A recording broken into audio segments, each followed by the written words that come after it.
Treino em Foco Responde, semana temática, segunda semana temática sobre respostas aí para os nossos seguidores. E hoje nós vamos responder sobre a pegada no jiu-jitsu, como trabalhar a força dos flexores. Acompanhe o vídeo.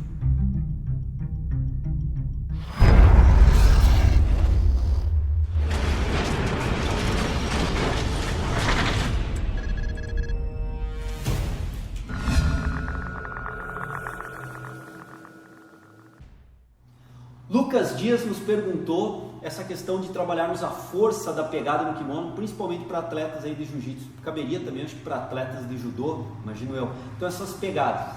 O que nós temos que interpretar primeiramente do ponto de vista cinesiológico, Lucas? Que nós fazemos um movimento de flexão interfalangiana, que é esse movimento que eu estou mostrando agora aqui para vocês, flexão interfalangiana, que são as falanges proximal, medial e distal, elas flexionam, então a musculatura que trabalha a flexão interfalangiana para pegada deve ser trabalhada, e a flexão também metacarpofalangiana, que é essa que eu mostro agora aqui para vocês, esse movimento da minha mão. Então eu tenho uma flexão metacarpofalangiana e interfalangiana junto durante a pegada. Nessas condições eu tenho que elaborar então exercícios que venham a solicitar dessa musculatura, que faça o trabalho concêntrico e excêntrico da musculatura interfalangiana e metacarpofalangiana. Um exercício bem básico que a gente pode aplicar no TRP, no treinamento resistido com peso, é esse que eu vou mostrar agora aqui para vocês. É o famoso e já conhecido rosca-punho. Tudo bem que durante a rosca-punho nós podemos fazer ela com o antebraço supinado ou com o antebraço pronado, fazermos a execução.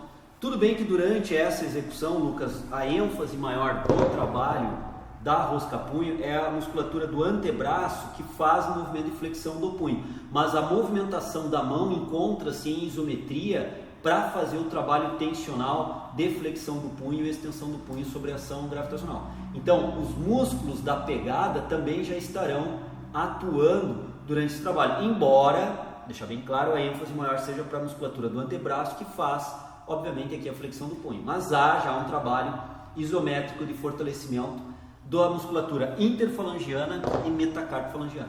Uma outra estratégia bem interessante que alguns atletas usam é com uma bolinha de tênis ficar apertando, forçando um trabalho de, vamos dizer assim, amassar essa bolinha de tênis. Esse trabalho, a própria resistência da bolinha vai fazer uma exigência mecânica bem interessante para trabalhar tanto os flexores interfalangianos quanto os flexores metacarpofalangianos. Então, bolinha de tênis também é uma alternativa bem interessante de fazer o movimento da pegada amassando, entre aspas, aí essa bolinha de tênis. Uma outra alternativa interessante é você colocar o próprio kimono num aparelho, por exemplo, com roldana, um cabo, adaptar, amarrar o kimono ali, ou algum outro tecido parecido com uma toalha. Mais interessante seria o próprio kimono, até pela própria textura do tecido, seria mais interessante para trabalhar a pegada. Mas um outro tecido similar também poderia ser utilizado.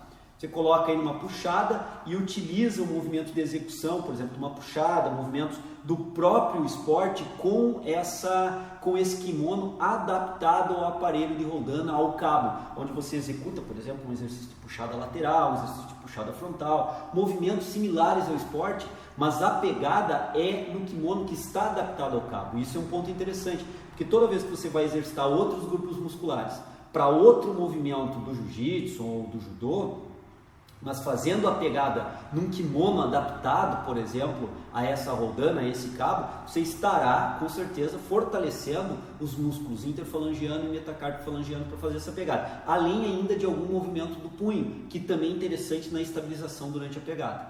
Então, Lucas, nós vemos que essas são algumas alternativas bem práticas e bem passíveis de serem executadas nas salas de TRP. Basta você fazer uma pequena adaptaçãozinha. Você pode ter aí bolinha de tênis em casa e fazer esse trabalho também, e aí você pode começar a trabalhar com séries, repetições de execução com a bolinha, ou execução da rosca-punho, como eu mostrei, ou ainda execução com o próprio kimono adaptado a um cabo nessas execuções de exercício. A vantagem do kimono adaptado ao cabo é que você, além dos flexores, além da musculatura da empunhadura da pegada, você também está trabalhando outros grupos musculares que são solicitados durante a luta, ou do jiu-jitsu, algum movimento do jiu-jitsu ou do judô. Então se torna interessante pela especificidade, não só da pegada, mas de outros grupos musculares que vão estar trabalhando. Você trabalha mais um conjunto de exercícios dentro dessa dinâmica. Isso é interessante, é importante você aplicar. Então são possibilidades, Lucas, que o Treino em Foco trouxe aqui para você pensar uma forma de treinar o fortalecimento dessa musculatura da pegada, da empunhadura. Então você tem alternativas, conversa com o profissional de educação física, conversa com o seu treinador, como é que você poderia acrescentar essas ideias de treinamento ao treinamento que você já vem fazendo, e aí você vai aplicando e dosando essa carga, começando sempre numa situação progressiva.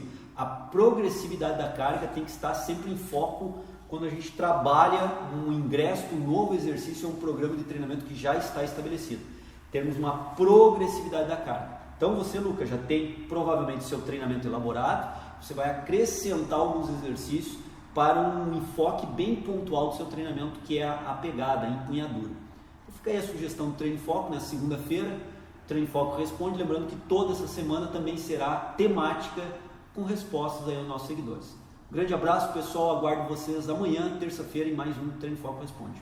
A questão de termos um desenvolvimento corporal adequado para um corpo perfeito, também nós podemos questionar o que seria um corpo perfeito nessas condições. Mas como ele colocou na citação, nós interpretamos como um corpo musculoso, forte e bem definido, como o Felipe Franco. Então nessas condições nós temos que imaginar que sim, treinamento por um bom período de tempo, e aí podemos raciocinar até com anos de treinamento, bem executado, bem feito, com a carga adequada de treinamento, mais uma nutrição também bem feita, bem regulada,